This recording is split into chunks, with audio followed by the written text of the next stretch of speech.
ഈ testing path ഇവിടെ താഴെ കാണിച്ചിട്ടുണ്ട്. അപ്പോൾ ഇവിടെ നിന്നാണ് തുടങ്ങുന്നത്. നമ്മൾ ബാക്കി ഡീറ്റെയിൽഡ് ഫ്ലോ ലൈൻ ഇവിടെ ഉണ്ട്. എ ടു ബി, അതായത് ഫോർവേഡായിട്ട് ഇങ്ങനെ വരുന്നു. അതിനുശേഷം ബി ടു സി, ഇതുവരെ റിവേഴ്സാണ്. എയിൽ തുടങ്ങി വലത്തോട് തിരിഞ്ഞ് ബി വരെ സ്ട്രെയിറ്റ് ആയിട്ട് പോവുക. ആ ബിയിൽ നിന്ന് റിവേഴ്സ് എടുത്ത് വന്നിട്ട് ഇടയിൽ കൂടെയാണ് അല്ലേ? ഇതിനിടയിൽ കൂടെ കയറി അങ്ങനെ സിയിലേക്ക് വരിക. സിയിൽ നിന്ന് നേരെ സ്ട്രെയിറ്റ് ഡിയിലേക്ക് വരുന്നു. അവിടെ നേരെ റിവേഴ്സ് സിയിലേക്ക് വരും. റിവേഴ്സ് സിയിലേക്ക് വരുന്നു. അവിടെ നിന്ന് എഫിലേക്ക് പോകും.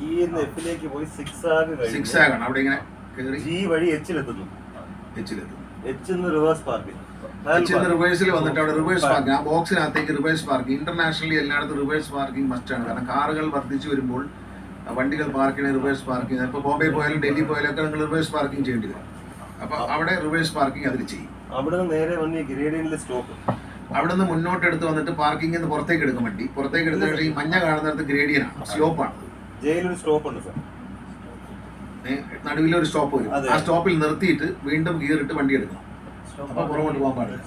വീണ്ടും തിരിച്ചു വന്ന് ആ മഞ്ഞ, രണ്ടാമത്തെ മഞ്ഞ എന്താണ്? ഗ്രേഡിയൻ. ഇറക്കമാണ്. അത് ഇറക്കമാണ്.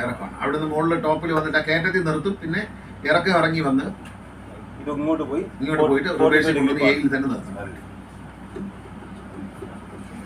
ആദ്യം കാണുമ്പോൾ ഒരു പേടി തോന്നും, അത് മാറിപ്പോകും, കുഴപ്പമില്ല. ഞങ്ങളിത് ഉണ്ടാക്കി ഇതിനകത്ത് ട്രാൻസ്പോർട്ട് കമ്മീഷൻ അടക്കം മോട്ടോർ വെഹിക്കിൾ ഉദ്യോഗസ്ഥന്മാർ കുറേ ആളുകൾ ജീപ്പ് ഓടിച്ചു നോക്കി. നമ്മുടെ ബലേറോ ജീപ്പിന് നമ്മൾ ട്രെയിനിങ് റേഡിയസ് കുറവാണല്ലോ. അത് ആ സാധനം തന്നെ ഇതിൽ ഓടിച്ച് പാർക്ക് ചെയ്ത് നമുക്ക് ട്രാൻസ്പോർട്ട് കമ്മീഷൻ തന്നെ ഓടിച്ചിട്ടുണ്ട്. അദ്ദേഹം ഓടിച്ചിട്ട് മറ്റു ഉദ്യോഗസ്ഥന്മാരും ഓടിച്ചു അദ്ദേഹത്തോടൊപ്പം. എനിക്ക് സമയം കിട്ടാത്തതുകൊണ്ട് ഞാൻ ഓടിച്ചില്ല. ഓടിച്ചതിൻ്റെ വീഡിയോ ആണെങ്കിൽ കാണിച്ചുതരാം. ഇതെങ്ങനെയെന്ന് ചോദിക്കരുത്, കാരണം അദ്ദേഹം സ്ഥിരം ഡ്രൈവിംഗ് നടത്തുന്ന ആളല്ല. വണ്ടി ഓടിക്കാൻ അറിയാം എന്നുള്ളതല്ലാതെ ഡ്രൈവർ